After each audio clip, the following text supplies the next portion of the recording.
Notice brother, నీకు ఒక మాట మాత్రం స్పష్టంగా చెప్తున్నాను.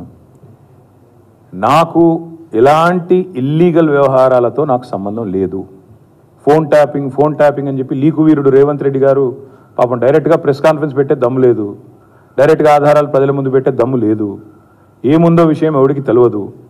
పోలీస్ రిమాండ్లో ఉన్న వాళ్ళకి కూడా ఫోన్లకు వెళ్ళి మీకు లీకులు వస్తాయి. ఈయన లీకు వీరుడు. మరి లీకు వీరుడు ఏదో కష్టపడి నా క్యారెక్టర్ అసాసినేషన్ చేయాలనే ప్రయత్నంలో చాలా బలంగా ఉన్నాడు. ఎవరో హీరోయిన్లను నేను బెదిరించిన అంటది ఆ మంత్రి. ఆమెకు నెత్తుందా లేదా నాకు తెలియదు. నాకు అంత కర్మ ఏంది, నాకు ఈ దిక్కుమాలిన పనులు చేయాల్సిన పరిస్థితి ఏంది. నాకు ఎలాంటి ఫోన్ ట్యాపింగ్ వ్యవహారంతో నాకు ఎలాంటి సంబంధము లేదు. ఈ అడ్డమైన మాటలు ఎవరైనా మాట్లాడితే, చెత్త మాటలు ఎవరైనా మాట్లాడితే వారు మంత్రి అయినా ముఖ్యమంత్రి అయినా తాట తీస్తాము, లీగల్గానే చూసుకుంటాం. తాట తీస్తామంటే మళ్ళీ మీరు ఇదే యూట్యూబ్లో తమ్మునీళ్ళు పెట్టి తాట తీస్తామన్నాడు ఈయనకు అహంకారం ఎక్కువ అని చూపెడకూరి. అదే వినండి, తొందరపడకండి. తప్పకుండా లీగల్గానే ఎదుర్కొంటాం, న్యాయపరంగానే ఎదుర్కొంటాం. మాకు ఎవరిని బెదిరించాల్సిన అవసరం కానీ ఎవరిని ట్యాపింగ్ చేయాల్సిన అవసరం కానీ లేదు. కానీ దయచేసి మీడియా మిత్రులు నేను కూడా కొడతా ఉన్నా. 2014లో మా ప్రభుత్వం వచ్చింది. మా ప్రభుత్వం రాకంటే ముందు కాంగ్రెస్ ప్రభుత్వం 10 ఏళ్ళు ఉంది. ఆనాడు కాంగ్రెస్ ప్రభుత్వంలో దయచేసి ఇది గుర్తుపెట్టుకోండి, రాయండి, మీరు కావాలంటే మీ ఆర్కైవ్స్లోంచి తీయండి. ఆనాడు కిరణ్ కుమార్ రెడ్డి గారు 2011లో ముఖ్యమంత్రిగా ఉన్నప్పుడు మేము ఆరోపణలు చేయాల. కాంగ్రెస్ ఎంపీలు ఆనాడు ఈరోజు కాంగ్రెస్ ప్రభుత్వంలో మంత్రులుగా ఉన్నవాళ్ళు, ఎమ్మెల్యేలుగా ఉన్నవాళ్ళు, కోమటిరెడ్డి రాజగోపాల్ రెడ్డి, డాక్టర్ వివేక్, గడ్డం వివేక్, అదేవిధంగా పొన్నం ప్రభాకర్ గారు ఈరోజు మంత్రి. వీళ్ళు ముగ్గురు ఆనాడు ఆరోపణ చేసినారు. సుఖేందర్ రెడ్డి గారు కూడా ఉన్నారు అనుకుంటా. అప్పుడు మా ఫోన్లను ట్యాపింగ్ చేస్తున్నాడు కిరణ్ కుమార్ రెడ్డి, తెలంగాణ కాంగ్రెస్ ఎంపీల ఫోన్లను ట్యాపింగ్ చేస్తున్నాడు కిరణ్ కుమార్ రెడ్డి అని చెప్పి ఆనాడు కాంగ్రెస్ ఎంపీలు అప్పటి కాంగ్రెస్ ప్రభుత్వం మీద ఆరోపణ చేశారు. సరే, ఆ తర్వాత ముఖ్యమంత్రి గారు నేను చేయట్లేదు అన్నాడు, అది వేరే విషయం. నేను రేవంత్ రెడ్డి గారిని కూడా కోరుతా ఉన్నా, మీరు 2014 నుంచి ఎందుకు, అంతకుముందు మీ వాళ్ళే ఆరోపణ చేశారు కదా, 2004 నుంచి తీయండి. ఫోన్ ట్యాపింగ్ ఏమేమి జరిగింది, ఎక్కడెక్కడ జరిగింది, 2004 నుంచి ఏమేమి కుంభకోణాలు జరిగినాయి, లంబకోణాలు జరిగినాయి అన్నీ తీయండి. ఇంకొక మాట కూడా నేను మిత్రులారా మీకు గుర్తు చేస్తా ఉన్నా. అధికారులు మారలేదు, ప్రభుత్వం మారింది, పార్టీ మారింది. ఇదే శివధర్ రెడ్డి ఈరోజు ఇంటెలిజెన్స్ డీజీ అనుకుంటే ఇప్పుడు ఆయన, ఆనాడు ఇంటెలిజెన్స్ ఐజీగా ఉన్నారు కేసీఆర్ గారి గవర్నమెంట్లో. ఈరోజు టీఎస్పీఎస్సీ చైర్మన్గా ఉన్న మహేందర్ రెడ్డి గారు ఆనాడు రాజశేఖర్ రెడ్డి గారి గవర్నమెంట్లో ఇంటెలిజెన్స్ ఐజీ, ఆ తర్వాత మా ప్రభుత్వంలో డీజీ, హైదరాబాద్ సిపి. మరి ఈరోజు డీజీపీగా ఉన్న రవి గుప్తా గారు ఆనాడు హోమ్ సెక్రటరీ. వీరందరూ కూడా మరి ఈరోజు మా మీద చేసే ఆరోపణలు కానీ, ఇష్టం వచ్చినట్టు ఇచ్చే లీకులు కానీ, మాట్లాడుతున్న మాటలు కానీ, ఆ రోజు అధికారుల ప్రమేయం నిజంగానే జరిగింది అనుకుంటే ఒక్క నిమిషం, ఈ అధికారులకు ఎవరికి తెలియదా, వారెవరు బాధ్యులు కాదు, ఒక కేసీఆర్ గారు మాత్రమే బాధ్యుడు అనే లైన్లో ఇవాళ ఏదైతే లీకులు ఇస్తున్నారో లీకు వీరుడు, నేను అడుగుతా ఉన్నా. మరి మహేందర్ రెడ్డి గారు, శివధర్ రెడ్డి గారు, రవి గుప్తా గారు, ఇంకా చాలామంది ఉన్నారు, సజ్జనార్ గారు ఆనాడు ఎస్ఐబి చీఫ్, వీళ్ళందరూ ఉన్నారు. మరి అధికారులే మారలేదు కదా. ఫోన్ ట్యాపింగ్ నేను డిమాండ్ చేస్తున్నా ఈ ప్రభుత్వాన్ని, మీకు చిత్తశుద్ధి ఉంటే 2004 వెళ్ళి మొదలుపెట్టు. ఏమేమి ట్యాపింగ్లు జరిగినాయి నేను నా ఆరోపణ కాదు కదా.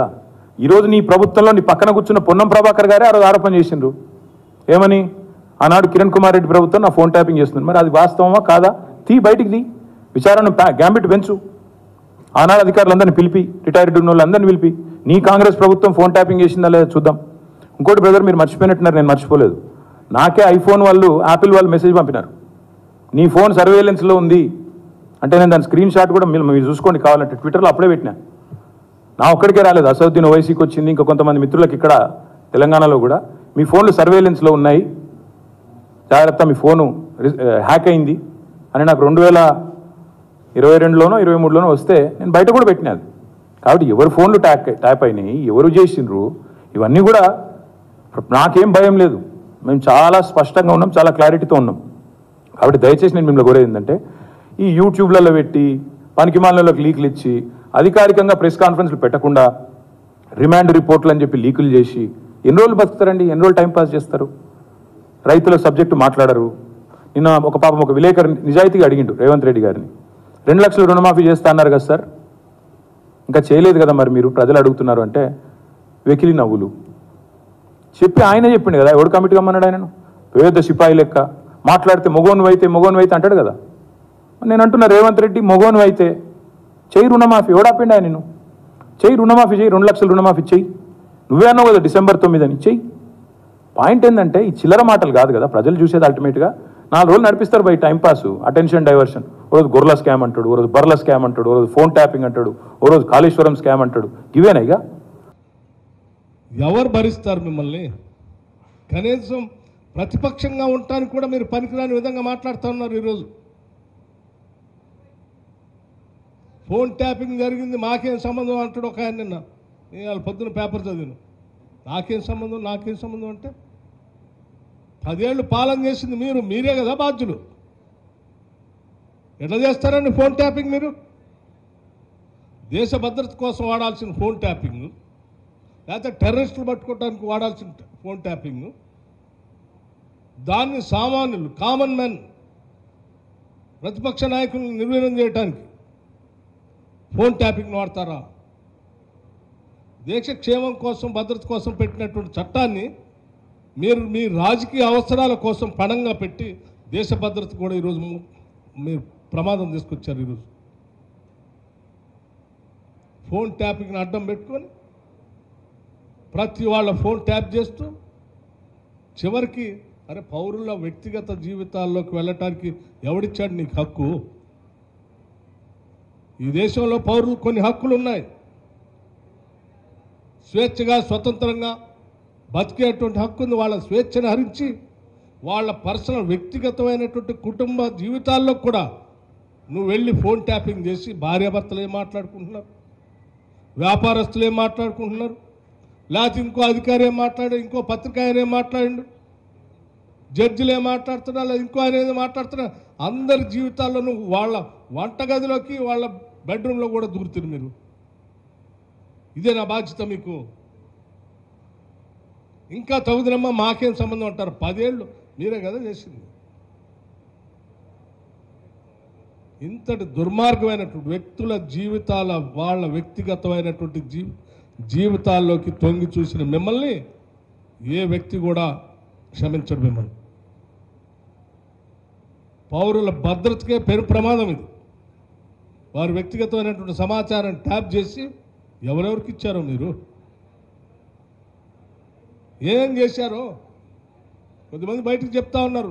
మామూలు బ్లాక్మెయిల్ చేసి డబ్బులు వసూలు చేశారు ఫోన్ ట్యాపింగ్ సమాచారంతో. ఇంకా ఎంతమంది చేశారో ఇట్లా? అరే పాలించమని చెప్పింది దేనికి? ఒక రాష్ట్రాన్ని మీకు బాధ్యత చెప్తే ధన మాన ప్రాణాలు కాపాడాల్సిన బాధ్యత ప్రభుత్వాలు. ఆ కాపాడాల్సిపోయింది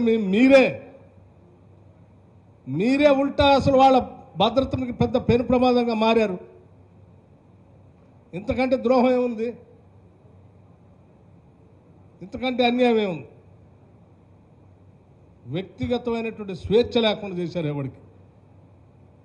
మేము మాటిస్తూ ఉన్నాం ఈ రాష్ట్ర ప్రజలందరికీ, ఈ రాష్ట్రం మనందరిది, మన కోసం కొట్లాడి తెచ్చుకున్నాం. ఇది స్వతంత్ర భారతదేశంలో ప్రజాస్వామ్యయుతంగా ఏర్పడినటువంటి తెలంగాణ రాష్ట్రం. స్వేచ్ఛగా స్వతంత్రంగా ప్రతి పౌరుడు బతికే హక్కుని మేము సంపూర్ణంగా ఏర్పాటు చేస్తున్నాం తెలంగాణ రాష్ట్రంలో. ఎవ్వరూ దేనికోసం భయపడాల్సినటువంటి అవసరం లేదు.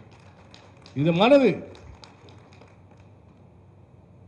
మన వ్యక్తిగతమైన జీవితాల్లో కానీ లేకపోతే దేశ భద్రతకు వాడాల్సినటువంటి ఇటువంటి వ్యవస్థల్ని పౌరులను దిగ్బంధం చేయటం కోసం, లేకపోతే మీ రాజకీయ అవసరాల కోసం, వ్యక్తిగతమైన అవసరాల కోసం వాడుకుంటా ఉంటే చూస్తూ ఊరుకోవడానికి మేము సిద్ధంగా లేము. ఇప్పటికే జరిగిన నష్టాన్ని అన్నింటినీ కూడా కావాల్సిన రీతిలో తీసుకోవాల్సిన చర్యల ప్రకారం చేయాల్సిన ఏర్పాట్లన్నీ చేస్తాం. ఎన్నికలు అయిన తర్వాత తప్పనిసరిగా పూర్తి స్థాయిలో మిగతా అంశాలు కూడా మీకు చెప్తాం. రాష్ట్ర ప్రజలందరికీ నేను ఒకటే మీ ద్వారా విజ్ఞప్తి చేస్తూ ఉన్నాను. రేపు జరిగేటువంటి తుక్కుగూడ భారీ బహిరంగ సభకి ఇప్పుడే మన లక్ష్మారెడ్డి గారు చెప్పినట్టు కథం దొక్కుదాం. కథందాం. అటు ఖమ్మం నుంచి మొదలు పెడితే ఇటు ఆదిలాబాద్ వరకు, అంటే అత్యంత దూరంగా ఉన్నటువంటి 2 జిల్లాలు, ఆ దరి నుంచి ఈ దరి వరకు, ఇటు వరంగల్ నుంచి మహబూబ్నగర్. కథం దొక్కుదాం.